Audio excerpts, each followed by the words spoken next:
So here's a question for you. What keeps the poor poor and the rich rich? Because I see a lot of people complain about how the world is ran by the top 1% or whatever like that. Um, and they're systematically keeping the poor poor. And the more I think about that, the more I just look into that, I've came up with my own thoughts on that. I honestly do think that people that are, I deleted my last video, but I gave an example about a scientist or a psychologist. And this psychologist gets brought up by a lot of other psychologists. I remember watching a psychology video on Big Think, and they brought this man up. I want to say his name is Sapolsky or something like this. He's and I've seen Big Think bring this up, which is a popular YouTube channel that talks about a lot of interesting things. And then I saw Jordan Peterson bring this up, who's a very famous psychologist. And the Big Think video was on psychology also. Anyways, this person, Sapolsky, I might be butchering his name, but it's something like that. He was also a psychologist, and he brought up, he actually stayed in the wild somewhere in Africa. He lived amongst baboons. And his reason for doing this was to see what triggered stress hormones in baboons. Because baboons, just like chimpanzees and other monkeys, are very similar to humans. And just like humans, like I said in one video, we all share a hierarchy. And he realized that the baboons that were on the bottom of the hierarchy were the most stressed. They were the most depressed out of all the other baboons. The only baboon, the only exception was the baboon who was at the top of the hierarchy. And the only time they saw that he was just as stressed as the ones on the bottoms is when somebody, as the ones on the bottom, is when somebody threatened his position and pretty much threatened his life to try to get his position. That's when he was the most stressed out. Because baboons are very violent, just like a lot of the monkeys are. And he knew that somebody challenging his position could lead to his death. So that's when he was the most stressed out. But other than that, it was the ones on the bottom. And they compared that to human existence. And when you look at life, the people that are usually, and I'm saying that people on top aren't stressed out. Everybody faces stress, but nobody's more stressed out than people at the bottom. Ones that are poor and struggling, what you would call the lower class in America. That's who seems to be the most stressed out. Now, I'm amongst the lower class in America. I don't live in I'm not a middle class person. I live in a somewhat middle class neighborhood, but I myself am not middle class. Somewhat middle class neighborhood. This really isn't a middle class neighborhood, actually, if you think about it. But it could be considered as such. And so I'm part of that lower class. And all my friends are part of that lower class. Just about all my family members are part of this lower class. Now, what do I see when I think about lower class people? What do I see that we all have in common? Well, I would say that a lot of us have made bad decisions. A lot of us chose not to go to college. A lot of us got pregnant early, like my sisters and most of the girls I know were all pregnant before they graduated high school. Just about every girl I know where I'm from was pregnant before they graduated high school. And like I said, that could be to bad parenting, being raised by single parents, not having a father in the household, not having anybody to give you some logic in the household, being raised by just emotion. But sometimes, not to just blame the women, sometimes the fathers don't want to raise their kids. We grew up in a generation where there was a lot of fatherless homes because maybe the fathers were on drugs or whatever the case was. But a lot of people are poor because of bad decisions. For whatever reason they made that bad decisions. My bad decisions landed me in prison at the age of 19. Landed me in jail facing 20 years, do 10. And ultimately being almost forced to try to sign a 10-year plea. So I was a felon early on. And when I got out of prison, I still did not choose the right lifestyle. And a lot of us, this is a lot of my friends, even ones that are felons, what do? We laid around, we smoking, drinking, partying, and no one really took life serious. Even people that go to college, man, a lot of people go to college and they just have sex, get high, and party. They're not ambitious. They don't try to chase after a degree. And even if they spend their first 2 years doing that, they still don't make it up by spending the next few years by being focused. And I see a lot of people in the restaurant industry that have degrees and they didn't even use their degree. So I would say that a lot of people that are poor because of bad decisions they made. A lot of people got addicted to drugs. You got a lot of heroin addicts and meth addicts out here for whatever reason. They got addicted to drugs. And another thing you see is, how do the successful people become successful? Well, think of some of the successful people in America. You have Jeff Bezos that owns Amazon. You have Mark Zuckerberg, Facebook. You have Bill Gates and these people that brought you software, the internet, Microsoft, Apple. And think about middle class people that you know in your area. They are business owners, maybe restaurant owners. So they provide food that the lower class do eat. And let's also say the lower class does use Apple. The lower class does use Microsoft. The lower class does use Amazon. People that own Netflix, I don't even know who they are, but I'm sure they're pretty rich. They own, or a lot of poor people do use Netflix. And if you think about some of the middle class people, they own restaurants that which the lower class eat at. They maybe got into real estate, which not necessarily the lower class, but sometimes the lower class will rent from.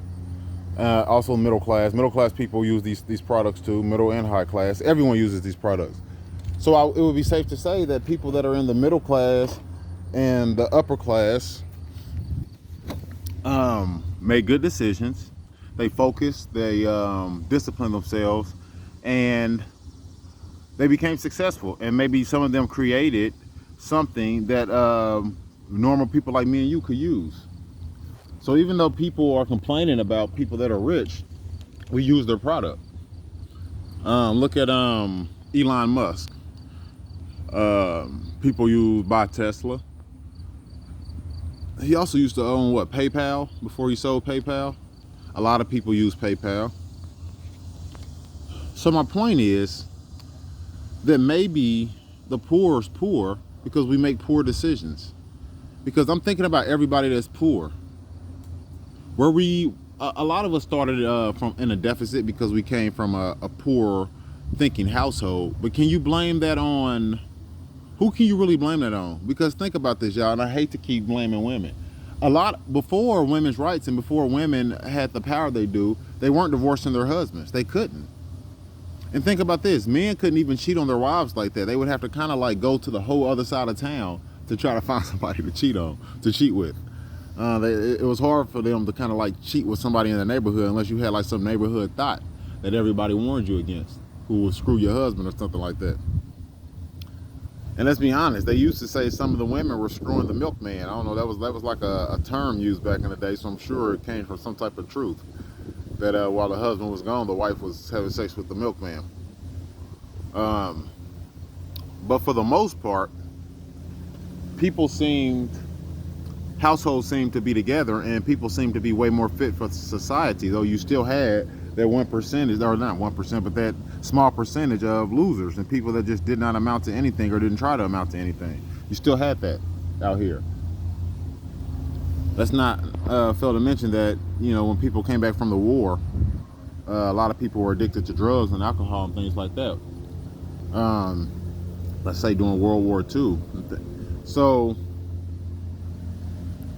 there's always been that lower class of people that just made bad decisions. They got addicted to drugs. They spent their whole youth partying. They spent their whole youth just wilding out.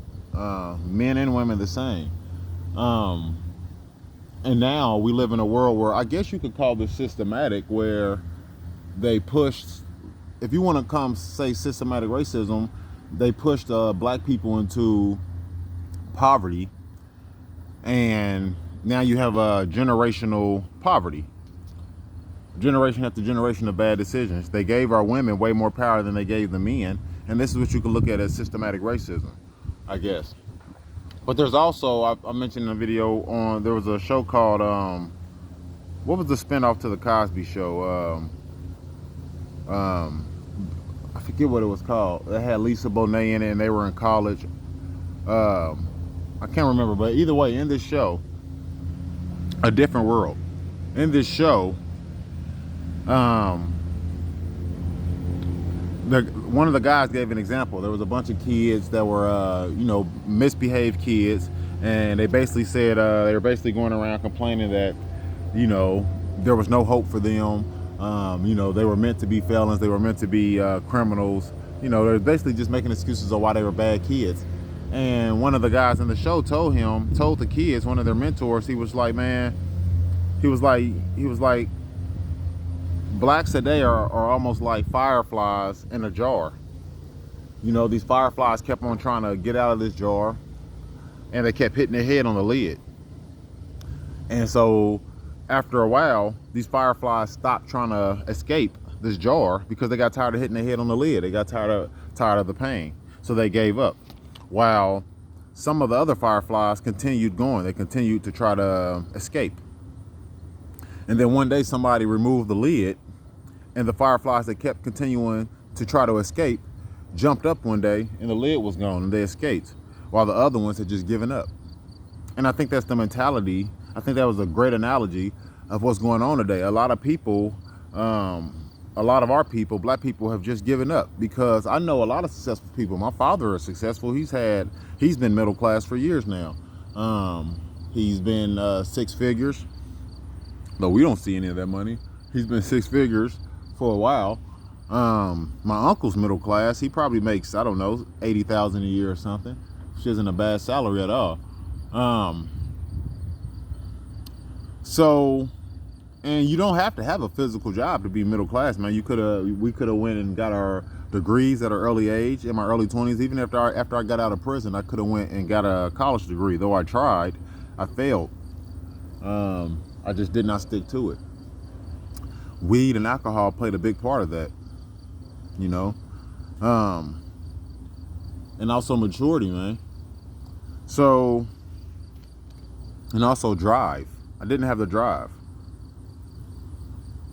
So I would say that's what separates the poor from the rich, man. Bad decisions. And a lot of people, some of y'all still have y'all youth, man. If you've given up already, if you in your early 20s, man, you still have the opportunity. Even if you're in your early 30s or late 20s or whatever, you still have an opportunity to turn your life around. You really do. You have the opportunity to turn your life around by making good decisions and making up for all the bad decisions that you made. And I guarantee you, by disciplining yourself and having a little drive and having a little maturity, you can enter the middle class, and you won't have to be at the bottom all your life. And it doesn't have to be a physical job. If you don't have any felonies, man, you could easily enter the nursing field and get a 2 to 4 year degree in the nursing field. Your job doesn't have to be as physical. You could easily get a degree in biology, which is what I'm shooting for. And you could just have a job like testing water, or doing something nerdy where you don't actually have to have a physical job. There's so many things you can do. Hell, you could become a cop, you could become whatever it is, and you can enter the middle class. You could become a teacher. I would encourage a lot of y'all to become teachers. I would encourage a lot of people to become, especially the men. I would encourage a lot of men to enter the medical field, enter law, become a lawyer, become a psychologist, any of these things, man. You can become any of these things and not have a physical job, and then enter the middle class. So I would say that, or you could just invest your money. You could work hard, save up some money, and invest in something that people could use. just the way that these people, some of the richest people in America, that's exactly how they acquired their wealth. Now, some of it was passed down to them, but some of these guys had to work their ass off, y'all, from the bottom and get somewhere. And if they didn't, then their ancestors or their great grandparents did. You know, somebody started from the bottom. So, and yes, you do. White privilege is a thing in a way. It's more of a thing when you have white business owners who choose to promote and hire white people over black people. I've seen this too many times. But at the same time, if we have more black business owners, that would combat that. Then you can have a black business owner. I know black business owners here who still don't promote black people. I mean, I know a black business owner that I used to work for called Side Street Catering, and he only promoted, his only people in management was a white lady. That was his top position, some white lady, and also Hispanics. But he did not promote black people into a higher position, even though he had the power to. So, and then I also worked at a soul food restaurant where, you know, they did promote black people, and the only people that were in management was black people. So one of the ways to combat that is to for black people to own businesses, and then you could promote other black people. So that's definitely a big suggestion. So I would argue that in a lot of situations, in most situations, that the issue is poor people make poor decisions, and people